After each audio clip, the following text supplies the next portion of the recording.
Hello, friends. Welcome back to the Sober Bartender podcast, the show where we recover from life.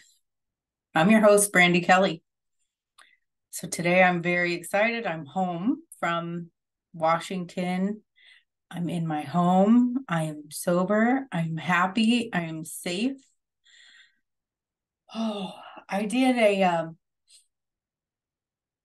home workout today for the first time in quite a while. Besides doing some yoga here and there, I did like a interval training, like a body weight interval training, and it was so hard. Like it was the hardest 15 minutes of my life. And that really got my wheels turning because in the first 10 years of my adult life, like all through my 20s, I was a fitness junkie. So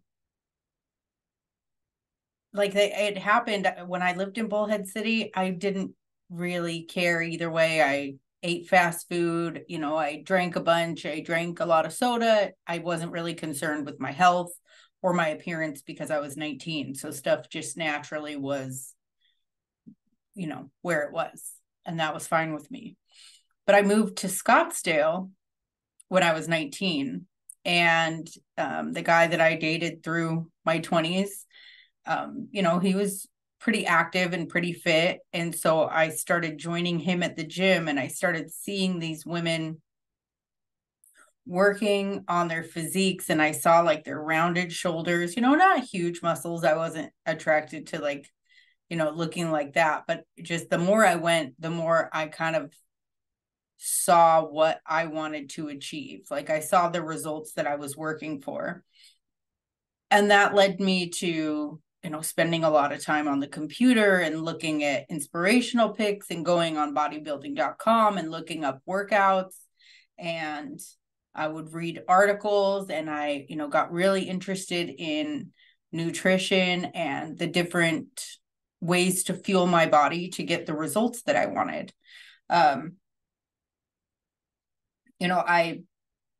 I applied those things that I was looking at. I didn't just spend the time looking at them, but I applied them to my life. And then I started making friends who were into the same kind of thing. So keep in mind, I've been a bartender since I was 19. So it took a few years, I think right around like 23 years old. I started making friends that also loved fitness. And it was a game changer because before that, everybody I knew was just in the bar, and everybody was just into partying and drinking. And so my fitness was kind of like a separate thing. And I did continue, although I was in the bar and I did still like drink and party, fitness was my main overall goal. Like that was my passion. That was what I liked to talk about. That was what I liked to do. It was pretty much just at the forefront of my mind. So I poured most of my energy into that. And in return, I got good results. I challenged myself. I did fitness competitions. I started like inviting friends from the bar to like, we would meet at the park, and I would, I was trying to get everybody together to like do like a jogging group or, a walking group. I started training like other bartenders, just, all these things just kept me going. Having different goals and having different groups and having different support systems. Because when I look back, like, taking my healthy meals into the bar and I would get so much shit. Like everybody would say, oh, you can't just have one chicken finger, or, oh, you're having 4 celery sticks, or just everything was really scrutinized and judged because it was different and because it was hard, and it was disciplined. And that was not what I was surrounded by. I was surrounded by instant gratification. I was surrounded by people giving in to, the desire to just say F it and, do what feels good in the now, as opposed to putting in the work to achieve a desired result. So all that kind of came up today when I was doing this workout, because yesterday I got off work at 9 p.m. and I got home and I spent like 2 hours just scrolling on Instagram. And I was looking at different meal plans and I was looking at different workouts, and like those things still really get me excited, but I don't apply any of those things to my life. Like, it's no longer a priority. It's something that is like pinned over there somewhere else. That's my like, someday I'm going to get back to it. Someday I'm going to put forth the effort. Someday I'm going to, and I think we all have those things, and I think it's okay. But I decided that today is that day. Today's someday. So I put on my sports bra and my yoga pants, and I kicked the dogs out of the office because they are not helpful when it comes to workouts. They think that it is a party and that I need their help, and I don't. So I kicked the dogs out of the office and I do this workout. I have like my timer out, and it's, 40 seconds of, these 5 different moves, and then, just continued for 3 sets. So it's a 15-minute workout. And I look at it and my mind says, like, that's not even challenging, because my mind still thinks that I'm in some kind of physical shape that I'm absolutely not. Like, my mind thinks that I'm 25 and my body says otherwise. So anyway, I do the workout. It's brutal. It's hard. Like, I'm taking breaks. And then I'm remembering, like, this is a very short time and I'm going to feel so good when I'm done. Like, this is going to be so worth it. And so, I take breaks where I need to, but I just get right back at it. And then, I do it slow. If I can't keep up with the pace that I think that I want, I'm just getting it done. And I'm, moving on to the next thing. And I followed through. And I got to tell you, I feel so good. Like, my arms are kind of tired, my legs are kind of tired, but I miss that feeling. And I miss that sense of accomplishment. I miss that feeling of like, okay, I set a goal and I got it done. Through my 20s, I just would wake up, brush my teeth, and go to the gym. Like, it was just throw on the workout clothes. It wasn't a discussion in my head. I didn't talk myself into it or out of it. It was just going to be part of my day. And I am very, very, very far from that. So it was a discussion, and it took 5 minutes of just standing on that mat to get myself to just hit start on the timer and get started.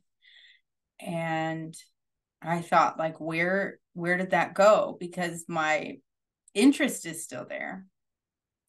But it's really hard to get back into that routine. Like, I would like to do that tomorrow, but am I going to get up at 5 a.m. and do my prayer and meditation and mala practice and journaling and my 10 minutes of reading and a 15-minute workout? Like, is that realistic for me?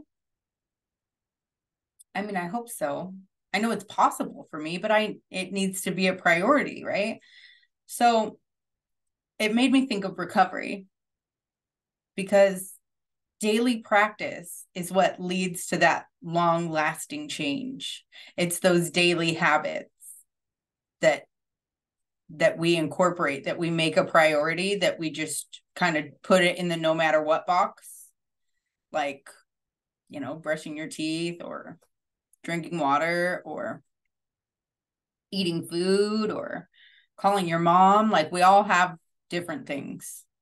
And I know at different points in our life, things, vary on the scale of importance.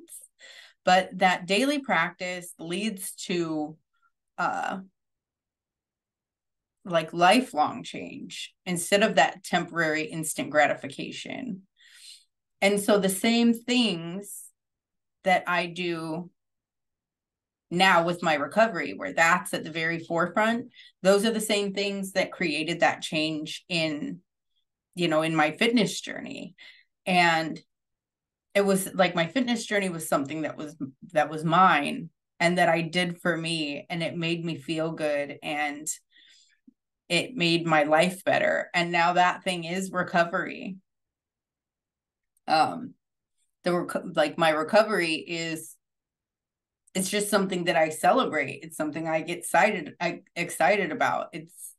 It means the world to me, because the whole entire world that I'm experiencing now is a result of my recovery. Like, it's the result of not just stopping drinking, but also being willing to look at the ugly parts of myself and confront them and ask them why they're there, and, what I need to do for them to leave, and, leave them in the past instead of carrying them around with me. Carrying them into every interaction that I have and every response that I display, the result of, where I was, and that suffering and that pain and that trauma and that fear and that shame and that guilt and all of the things. It's like, I can just set those things down. So incorporating this new fitness endeavor, I realized that I have to think about myself differently, because like when I was in my drinking, I couldn't think of myself as a sober person. I couldn't think, not even I couldn't picture myself as someone who doesn't drink. And when I was working out, I couldn't picture myself as someone who was out of shape, or that was too lazy to do it, or, anything of the like that just wasn't a part of my consciousness. So in order to make this lifestyle change, in order to incorporate this habit of 15 minutes a day, I've got to change the way I think about it, of like, oh, if I feel like it, or if I have time, or, I've got to do it or I'm a failure. Instead of thinking of it like that, I need to just think of myself as someone who takes care of myself. I need to think of myself as someone who makes my health a priority. Not just my spiritual health, but my physical health. Because there are a lot of things that are coming up. I've shared with you guys what we're going through with my mom.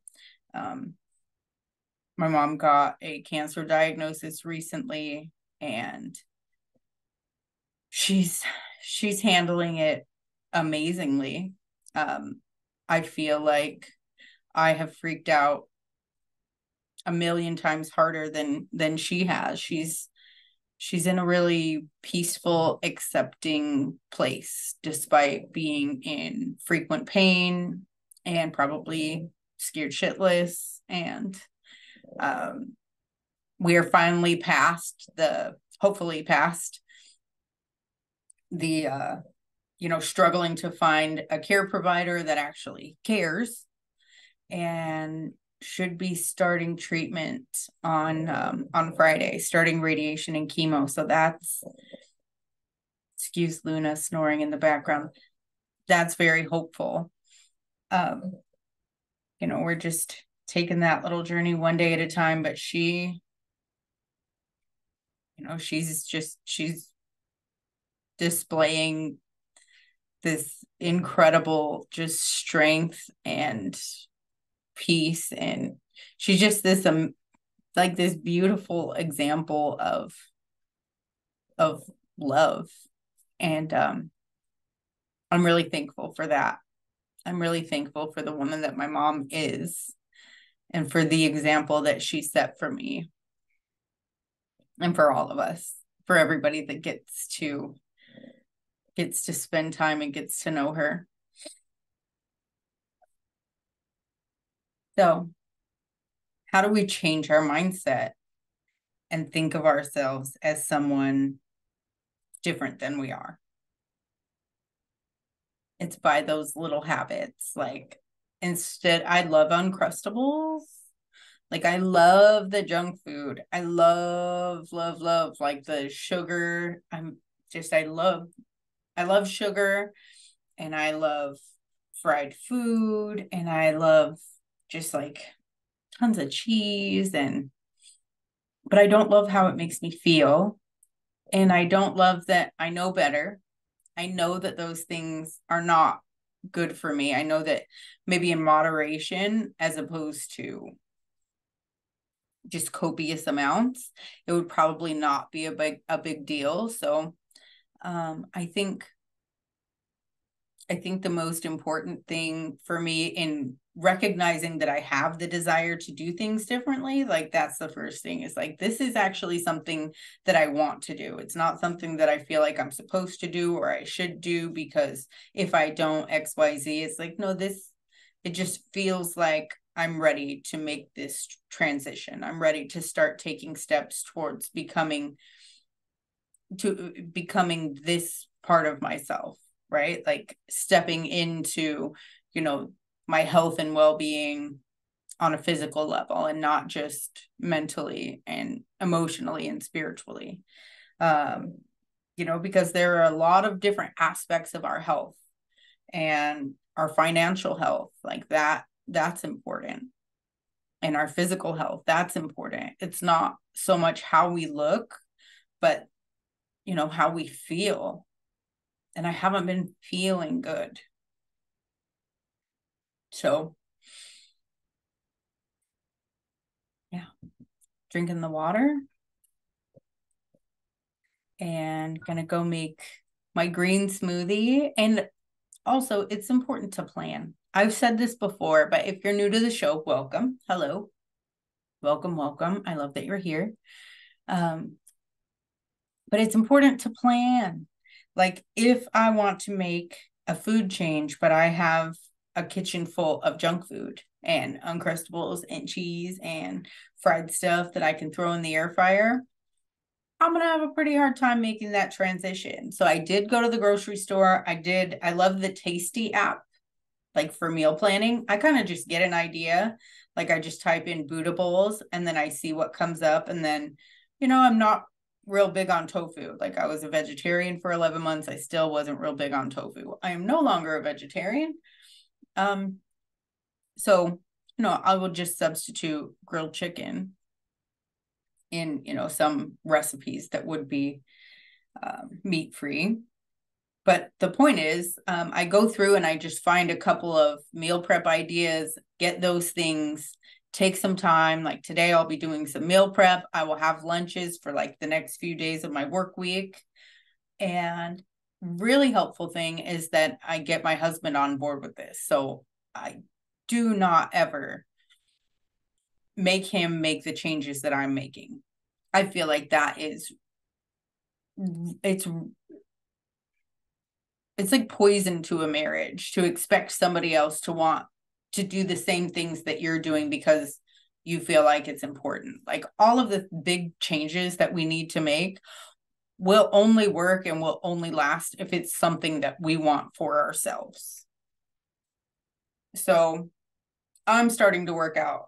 I'm not making my husband to start to work out, but I am making these delicious meals and I do make enough for him, but I make sure that it's something that he will also enjoy. Like I'm not just gonna, all through my 20s, it was like 6 days a week of chicken, rice, veggie. It was protein, carb, veggie. And I would do 6 meals a day and I would weigh my food, and we're not going to go there this time around. But I am going to make sure that I do have healthy, delicious meals that are prepared and readily available, so that when my mind starts saying, well, this sounds really good and Chick-fil-A is right down the street. No, like I'm going to just go get my Buddha bowl and go for it, making some, lettuce wraps and some taco bowls. So yes, I'm looking forward to being able to share more on the topic. But I feel like that's a big relation to recovery, is it's just like setting yourself up for success, and not just setting yourself up for success, but also just checking the people that are around you, because the people that were around me that were discouraging my fitness were also the people around me that couldn't understand why I felt like I needed to not drink or like I needed help stopping. they could not fathom the idea. And so they discouraged my cries for help. And they couldn't understand why just one would be such a big deal. And I don't have a just one. There's no point. There's absolutely no point to me in having a glass of wine with dinner if there's not 3 bottles behind it. And fortunately, that no longer sounds appealing to me. So I like to surround myself with other people who are like-minded, who have a similar experience, who have a similar passion, and helping other people understand that, hey, if things aren't working for you, or if you need to step away from that lifestyle, like we did too, and we get it, and we're right over here, and you're welcome to come and join us. So I'm really thankful for, the friends that I've met at Recovery Dharma, Rev Shar and Gwen and Asia and Aislinn, and there's this growing group of like-minded people that meditate together and that share, pain and the path out of suffering. And we talk about spiritual things, and we talk about life challenges, and we talk about the solutions to these things. And there are 3 meetings a week here in Corpus Christi. So if you are here, please come and join us. There's a Facebook group or a Facebook page. It's Recovery Dharma Corpus Christi. And I encourage any and all who are interested in recovery from your suffering. It doesn't have to be drug or alcohol addiction. It's process addictions. It's codependency. This applies to any kind of suffering because the path is the same. So I encourage all who have even the smallest inkling of interest to join us. If you're not in Corpus Christi, I encourage you just to go to recoverydharma.org and look for a meeting near you. Check it out. See if it's something that you're into. It's been a game changer for me and for my recovery, for my mindset, for my life, and for my feeling connected to everything in this whole entire world. So we're wrapping up this Sober Summer series of shorts. I think we have like 3 more Wednesdays in August. And then we will go back to full-length episodes starting in September. As always, if you need to get in touch with me, you can always find me on Facebook, Brandy Kelly. There is a Facebook group for the podcast called The Sober Bartender. You can find me on Instagram at The Sober Bartender Podcast, and on YouTube. All of these podcasts are on my YouTube page, and that's The Sober Bartender. So if you're enjoying the podcast, I encourage you to please like, share, follow, subscribe, rate, and review. That helps get us seen. That helps carry the message. If there's somebody that you think may benefit from any of the topics that we discuss here, I encourage you to share the episode with them and send them my way. I really appreciate you guys listening. Thank you for being here. Just one small quick note. I had a little chat with my mom and our dear friend the other morning, just a little text thread. And my mom said, "Do you remember what you wanted to be when you grew up?" And I said, "No, not really." "What?" And she said, "You wanted to be a singer. You wanted to be like Selena," which would be very difficult being blonde-haired and blue-eyed and living in Arizona. But anyway, she said, "You wanted to be like Selena and you wanted to share your voice with people." And she said, "Isn't it so special that the universe has brought you to a place where you get to sing your song and you get to help people, and it's not in the way that you thought it would be, but you still achieved your dream." And what a beautiful way of looking at what I get to do here. I get to sing my song, and this is my song. My story is my song, my experience, the things that I'm learning, and the places that I'm growing and the people that I'm meeting. this is my song. And I'm really glad that she pointed out that this is just another dream that's come true. And I could not do it without you guys. So thank you. Thank you for being here. Thank you for helping me have a place to share and to sing my song. If you're going through it, just know that you're gonna get through this. This too shall pass. The very, very worst things in my life that I felt like I would never, ever get through, get over, they turned out to be hidden blessings. They turned out to be some of the best things that ever happened to me. You know, the universe makes you move sometimes when you're not ready to, and it feels really uncomfortable and it feels really uncertain. And I get it. I still experience it on a regular basis. But just know, like there's breakthroughs after our breakdowns. Like there is a whole world out there, and sometimes you just have to get cracked wide open in order for the light to shine in. So thank you. I love you, and I will talk to you next Wednesday.